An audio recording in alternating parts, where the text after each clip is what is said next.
Exercise 1.2ல question number 6 என்ன கொடுத்துருக்கான்னு பார்த்தீங்கன்னா ஒரு 3 இன்வெஸ்ட்மெண்ட் கொடுத்துருக்காங்க. அந்த 3 இன்வெஸ்ட்மெண்ட்ல வரக்கூடிய டோட்டல் அமௌண்ட் பார்த்தீங்கன்னா நமக்கு வந்து 8,500. ஒரு 3 பேர் என்ன பண்றாங்க, இன்வெஸ்ட் பண்றாங்க.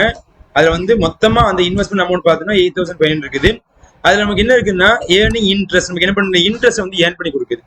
சரியா? அப்ப நமக்கு டோட்டலா பாத்தீங்கன்னா 3 பேருக்கு வந்து எப்படி இன்ட்ரெஸ்ட் கொடுக்க போறோம்னா, ஃபர்ஸ்ட் பர்சனுக்கு வந்து 2% இன்ட்ரெஸ்ட் கொடுக்க போறோம், செகண்ட் பர்சனுக்கு வந்து 3% இன்ட்ரெஸ்ட் கொடுக்க போறோம், தேர்ட் பர்சனுக்கு வந்து 6% இன்ட்ரெஸ்ட் கொடுக்க போறோம். அப்போ டோட்டலா எனக்கு வந்து அந்த சிம்பிள் இன்ட்ரெஸ்ட் மட்டும் எனக்கு எவ்வளவு செலவாகுதுன்னு பார்த்தோன்னா 380 அப்படி 380 நமக்கு வந்து அந்த செலவு வந்து இன்ட்ரெஸ்ட் வந்து மொத்தமா கிடைக்குது. சரியா இல்லையா?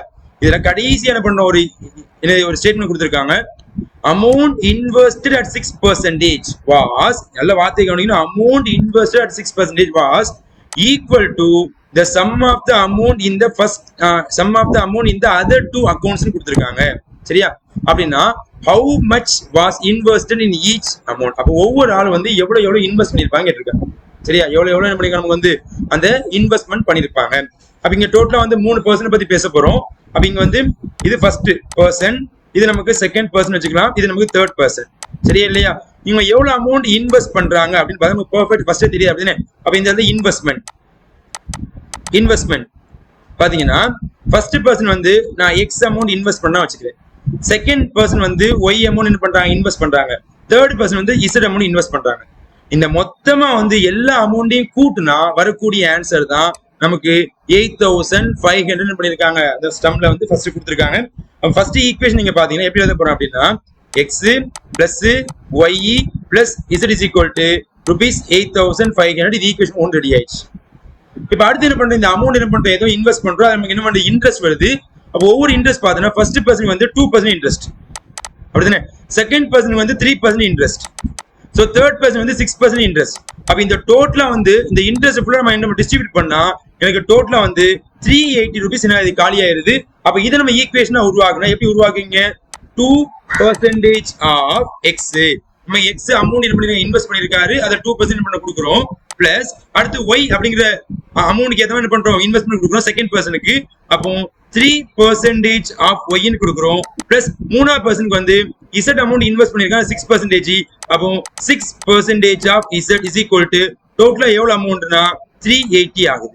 சரியா? இப்ப என்ன பண்ணணும், இது ஈக்குவேஷன் நோட் பண்ண சொல்ல இந்த பெர்சன்டேஜ் நம்ம என்ன பண்ணணும், டிவைட் 100 போடலாமா இல்லையா? அப்ப answer 2x divide by 100 plus இது பாத்தீங்கன்னா 3 பக்கத்துல y இருக்காங்க, அப்ப 3y டிவைட் பை 100 போட்டுக்கங்க, பிளஸ் இங்க 6 z, அப்ப answer 6z divide by 100 is equal to 380.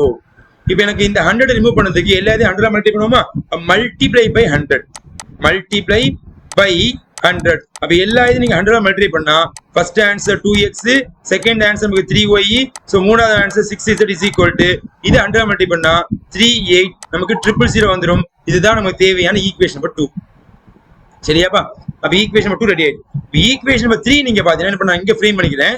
Equation 3 நல்லா பாரு, அமௌண்ட் இன்வெஸ்ட், நான் எவ்வளவு அமௌண்ட் இன்வெஸ்ட் பண்றணும் யாருக்கு, 6%.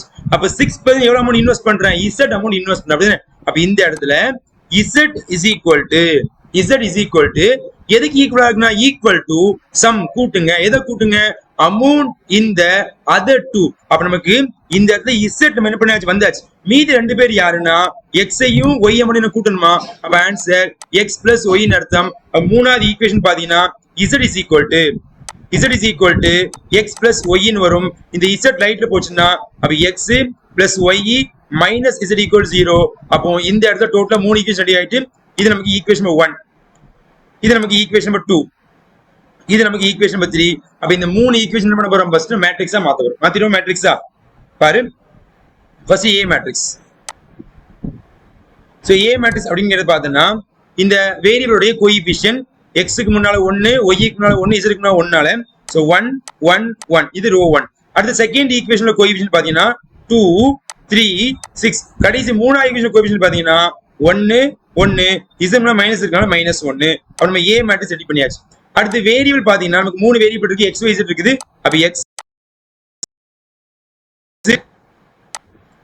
is equal to, so கடைசி பாத்தீங்கன்னா கான்ஸ்டன்ட் நம்பர் பாத்தீங்கன்னா ஃபர்ஸ்ட் ஈக்குவேஷன்ல 8,500 இருக்குது, செகண்ட் ஈக்குவேஷன்ல 3800 இருக்குது. கடைசி ஈக்குவேஷன் 0 இருக்குது. அப்ப என்ன பண்ணியாச்சு, இந்த ஈக்குவேஷன் பாத்தீங்கன்னா A x is equal to b அப்படிங்கிற மேட்ரிக்ஸ் ரெடி பண்ணியாச்சு. ஓகே தானேப்பா? இதுக்கு நம்ம யாரெல்லாம் வேணும், டெல் வேணும், டெல் எக்ஸ் வேணும், டெல் ஒய் வேணும், டெல் இசட். ஸோ இந்த மூணுமே இருந்தா வேலை முடிஞ்சிருமா இல்லையா? ஃபர்ஸ்ட் நான் டெல் கண்டுபிடிக்க போறேன், பார்த்துட்டே வாங்கம்மா. டெல்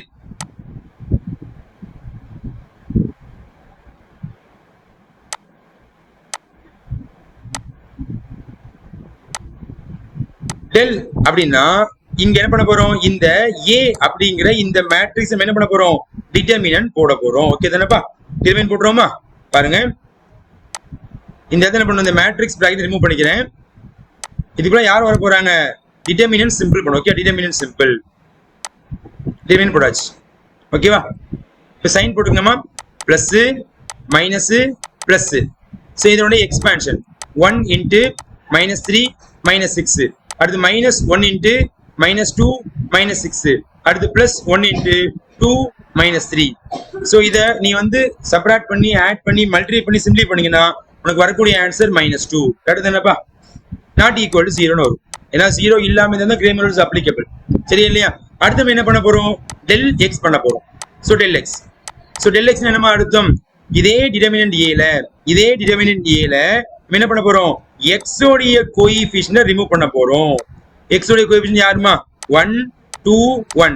இதை ரிமூவ் பண்ணி நம்ம யாரை இன்சர்ட் பண்ண போறோம், கான்ஸ்டன்ட் டேர்ம் இன்சர்ட் பண்ண போறோம். ஸோ கான்ஸ்டன்ட் பாத்தீங்கன்னா ஃபர்ஸ்ட் 8500, செகண்ட் வந்து 38000. ஸோ கடைசி வந்து 0. ஓகே தானேமா? இப்போ என்ன பண்ண போறோம், ரோ 1 வச்சு எக்ஸ்பிளைன் பண்ணுங்க.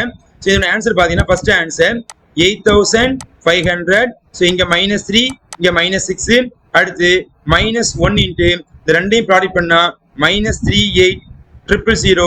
ஸோ இந்த ரெண்டையும் ப்ராடக்ட் பண்ணா -0 வந்துடும். ஸோ கடைசி பிளஸ் 1 இன்ட்டு இந்த ரெண்டையும் ப்ராடக்ட் பண்ணா 38000 மைனஸ் இந்த 0வையும் 3யும் ப்ராடக்ட் பண்ணா ஆன்சர் 0. சரியாப்பா? இதை நீ என்ன பண்ண போற, மல்டிப்ளை பண்ணி சிம்பிளிஃபை பண்ணீங்கன்னா உனக்கு வரக்கூடிய ஆன்சர் நீங்க பாத்தீங்கன்னா என்னமா வருது, -500 வருதா, -500. So answer is -500. சரியா? Del y ready. இப்போ அடுத்து நமக்கு யாருமே வேணும், del z. Okay sir, del y.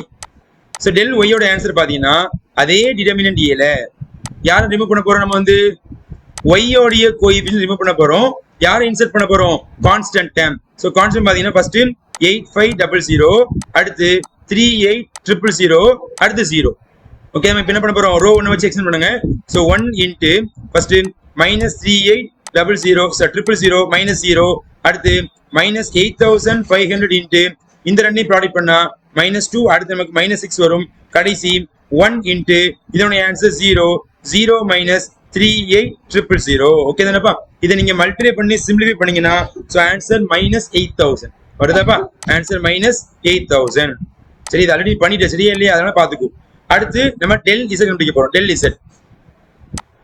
Del Z என்ன அர்த்தம், அதே டிட்டர்மினன்ட் ஏல நம்ம இசட்டை மட்டும் என்ன பண்ண போறோம், ரிமூவ் பண்ண போறோம். சோ ரிமூவ் பண்ணிட்டு யாரை இன்சர்ட் பண்ணணும், கான்ஸ்டன்ட் டேர்ம் இன்சர்ட் பண்ணணும். சோ கான்ஸ்டன்ட் டேர்ம் 85000 38000 இது 0.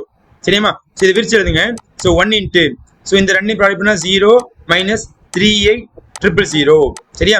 அடுத்து -1 இன்ட்டு இதோட ஆன்சர் பார்த்தீங்கன்னா 0 0 -38000.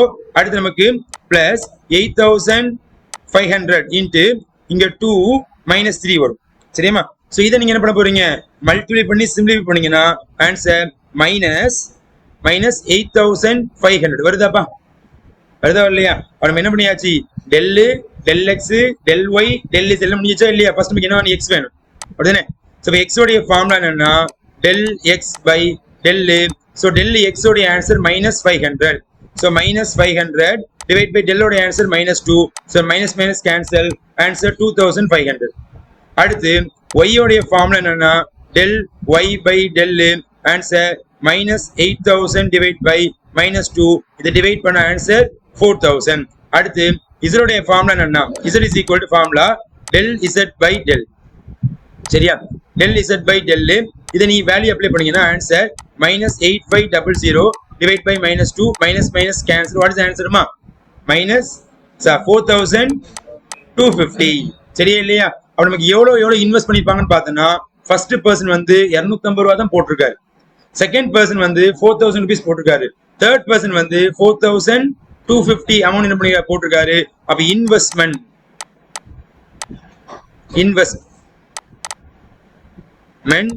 Of first second third are rupees first வந்து 250 அடுத்து rupees 4000 ஸோ கடைசி rupees 4250.